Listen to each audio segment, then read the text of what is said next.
মানুষ বড়ই স্বার্থপর রে, বড়ই স্বার্থপর। বুকের মাঝে জায়গা দিলে যতন কইরা ভাঙ্গে রে অন্তর। মানুষ বড়ই স্বার্থপর রে, বড়ই স্বার্থপর।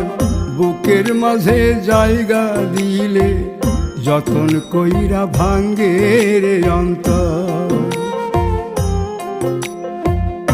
অচিনা এক জংলা পাখি যতন কইরা বুকে রাখছি, বুকের পাজর ভাঙ্গা সে যে সাজায় অন্যের ঘর রে, সাজায় অন্যের ঘর। মানুষ বড়ই স্বার্থপর রে, বড়ই স্বার্থপর।